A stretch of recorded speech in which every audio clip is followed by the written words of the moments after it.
G'day fellas, and welcome to an incredibly exciting video. There has been a brand new screenshot that has dropped. It's available on Reddit. I'll leave a link down in the description to where you can see it right now. But it is 100% confirmed that the Japanese are being added in the next expansion for Age of Empires 4. In this video, we're going to break down everything we see in this screenshot. We're going to start off with the buildings, then we'll move into the units, and then finally, we'll move into some theory crafting after that. There's some interesting mechanics I want to talk about, including sheep. And you might be thinking, sheep? Drongo, what the heck does sheep have to do with the Japanese? Well, if you think back to Age of Empires 3, the Japanese, they couldn't harvest any of those land mammals. So, perhaps we see a similar thing for Age of Empires 4. So, let's begin, let's get into it, and let's start off with some unique things. Of course, we always love those unique buildings, those unique units, the things that make the civilization different. Obviously, you can see houses around here, but take a look. I want to draw your attention to this guy right here. Have a look at that. It looks like a mining camp, right? Well, it's next to the gold vein, but it doesn't 100% look like a mining camp. It looks like a little bit of a blacksmith to me. And one thing to note is that it's next to the gold vein, but over here we've got another one, which is also next to a gold vein, next to a stone outcropping, which leads me to believe that there's probably a mining camp slash blacksmith building that's going to be unique here to the Japanese, which is interesting, right? Because obviously the cost difference between these is quite significant, 50 versus 150. So are we going to see a cheaper, is this building going to be cheap? Is it going to be somewhere in the middle? And if so, that kind of affects their early game, but that's going to be one of the unique buildings that they're going to have access to. Now, the second one is obviously the large and in charge mill kind of granary unit. Now, one thing to note is I was having to think about it. I said, well, hold on a minute. We're seeing a lot of farms around houses up towards the top of this picture. Is there a world where these houses can actually act as a drop-off point for these villages? And I did some analysis. I did some Drongo testing, and I said, well, I can tell you right now, I don't think that's the case, at least not in this photo. And I'll tell you why. There's one actual reason. It's this guy right here. Oh, hold on. Let me zoom in on it properly. Gosh, my zoom's not working today. It's this guy right here. And you might be wondering, Drongo, why does this guy possibly tell us that these houses don't act as mills? And it's because if they did, he wouldn't be standing here. He would be cutting all of the rice closest to this house, because that's the way that the villager AI works. If we take a look down here at these little guys down here, you can see that they are all as close as possible as they can get. This rice here is regrown, but this guy was quite far away as well. So my suspicion is he's dropping off to the town center. So I don't think houses will act as farms. So that's your next thing. Now let's talk about the next unique thing, and that is going to be landmarks. You can see a couple of landmarks in this video, or rather in this, well, I guess technically this is a video, but it's a video of a picture. So we've got our town centers over here, and we know that this is a town center because it's very Imperial Age town center looking. And there's a second one behind it, but you can see that we've got the Torii Gates. So the Torii Gates will return to Age of Empires 4. This landmark was in Age of Empires 3. It was a military-based landmark back in Age of Empires 3, so I'm curious to see what it's going to be doing in Age of Empires 4. And over towards the right side of the screenshot, we see that there's this, I'd almost describe it as, in Age of Empires 3, we had the, what was it called? The Porcelain Tower, and it looks very much like that, but that was a Chinese landmark. So I don't think this is going to be the Porcelain Tower. There's a post on Reddit which details quite a lot of the good stuff in there in this image, and they posit that it could be the Sensoji. I don't know if I'm pronouncing that correctly. A big shout out goes to Gearbra for his post. I'm going to be using quite a bit of your stuff in here, Gearbra, so shout out to you, mate. Thank you very much for the hard work you've done for this one. So we've got at least two of the landmarks that we'll see here for the Japanese, and of course you can see those large castles in the back, or the keeps as they're known, which have got that very Japanese feel to them. And we can see a couple of other things as well. There's obviously the lumber camp here. There's a distinct lack or absence of mining camps. There's also a lack of mills in this screenshot. That's another thing to note. So whether this building here is a unique replacement for the mill, and whether this is a unique replacement for the mining camp, and then we've just got a random lumber camp that's just chilling out up here. Apologies for the zoom.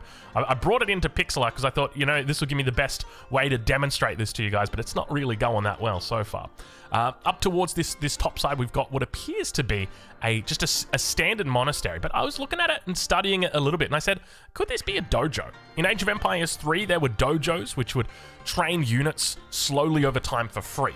and kind of like what you would see the Ottoman military school. It was basically the military school, but it was batch training though. So it looks similar to that, but I think it could probably be a monastery. It's definitely big enough to be a monastery. And other than that, that's pretty much rounding it out. We see other standard stuff that you'd be very easy to recognize. Of course, we've got our markets over here. Let me see if I can move this one up. So we've got our markets. So 2 markets. There's also a trader. Even though we mentioned we were going to take a look at the units a little bit later, we've got the trader up here who's doing some trading. Then we've got the university, and we've got 1, 2, 3 of our standard production facilities here. Our barracks, our stable, and our archery range. And that's pretty much it. That rounds it out. Obviously, also, we've got the stone walls around the edge of the map with a keep on the outside here, but nothing else too crazy in this image, at least from what I could discern. Now, actually, you know what? I just saw something up here, and I'm like, hold on. I got to check. What's that? What is that right there? I think that just looks like more stables. Because I can see that thing there, right? Can I cross-reference that? Can I throw it in over here? Yeah, it's that part right there. So that's just another stable over there. So now that we are aware of the buildings, let's talk about the units, because there's a lot to talk about here, and I want to start with the cavalry, okay? The first cavalry unit that catches my eye in this photograph or in this picture are these bad boys right here, which appear to be unique to the Japanese. They've got the flag on the back, so whether this is part of the campaign, that could be something to note that is coming in the expansion, I'm not sure, or whether this is part of their unique unit roster. That could also be another thing to note. Down towards the south, it appears we've got some Japanese horsemen. They look very horsemen to me, but we'll have to wait and see. And then finally, the last guy that I wanted to talk about. Let me see if I can get a nice little zoom in right here. Have a look at this guy right here. These are the Nagis. At least I suspect they are. Armored, big tanky boys in the back. These are going to be the unique Japanese knights. At least that's what my suspicion is.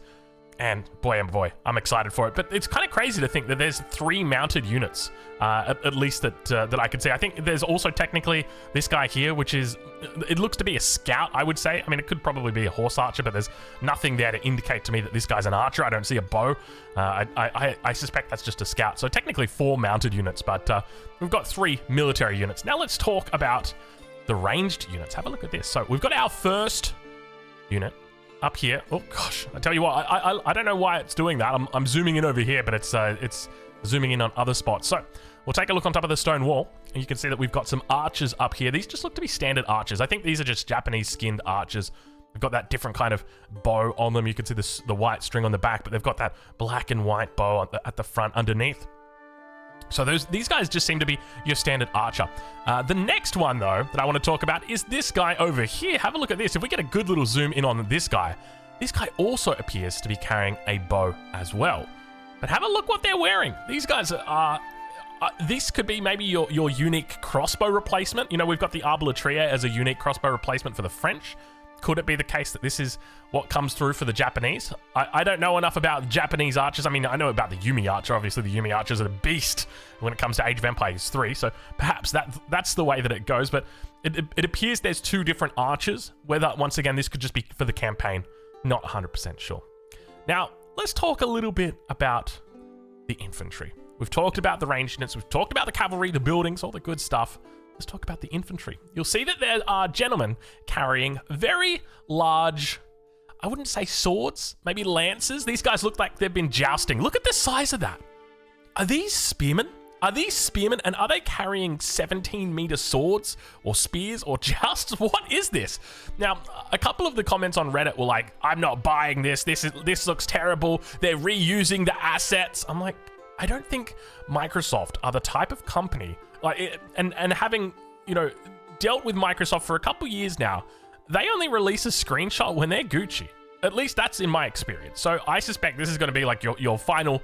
This is 100% final and intentional. What's going on here? I don't know enough about Japanese history to know what this is, but I suspect this is going to be your spearman.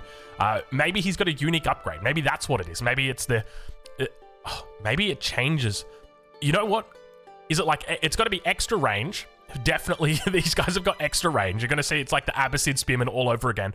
But I reckon they're probably going to be doing a little bit of extra damage to other units as well, which could be crazy for balance. So hopefully these guys are costed appropriately. So let's keep on moving, because these guys aren't the only ones we go down a little bit, you'll see that we've got what appear to be some samurai. At least, I would suspect it's going to be a samurai. When you're carrying a sword like that, looks like you're in control. So hopefully that's going to be the case there. I'm curious what they will end up doing. I suspect they might be a little bit like the Landsknechte, just because in Age of Empires 3 there was a very similar unit for the samurai. It was called the Doppel. It was the Germans got to use it, and it was very, very similar to what the Landsknechte is now. And so I think it's probably going to be something similar, but obviously no idea. It would just be all on the field. And now the final guy I want to talk about in this picture here. You may have spotted him. I've zoomed in on him a couple of times already. It's this guy right here. Look at him. Have a look at the position of the hands.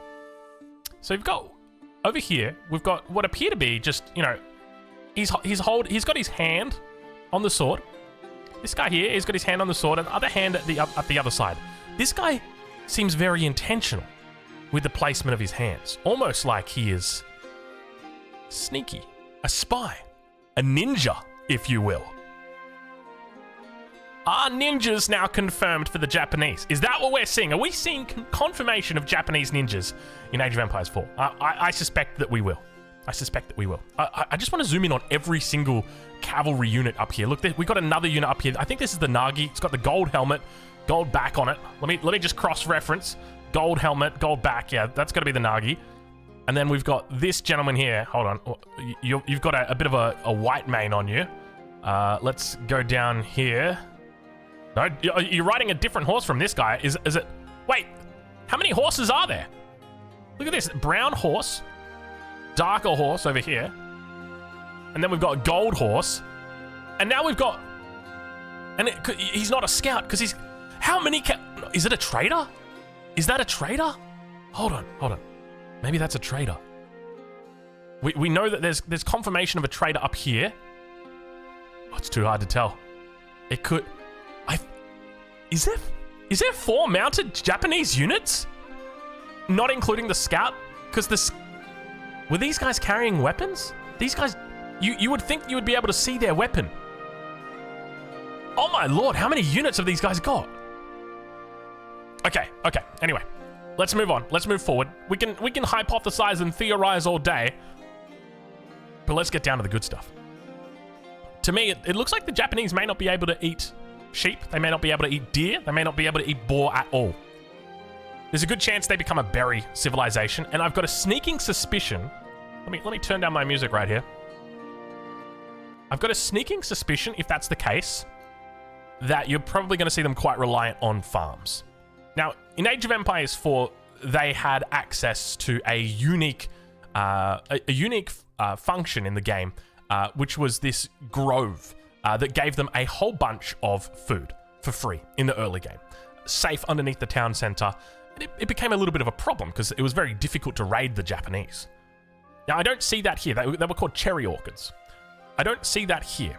But what I do see, I see a sheep. And I see that these sheep are having good lives until the Imperial Age. And that's not something a sheep normally gets to do. Unless you're a Mongol sheep, in which case you're born in the Imperial Age, but you die in the Imperial Age. But very rarely these sheep survive so long. So I would say this is most likely intentional. I feel like everything in this screenshot is intentional, whether it's a red herring, I think that's the term, or whether it's not. I suspect everything in here is placed intentionally.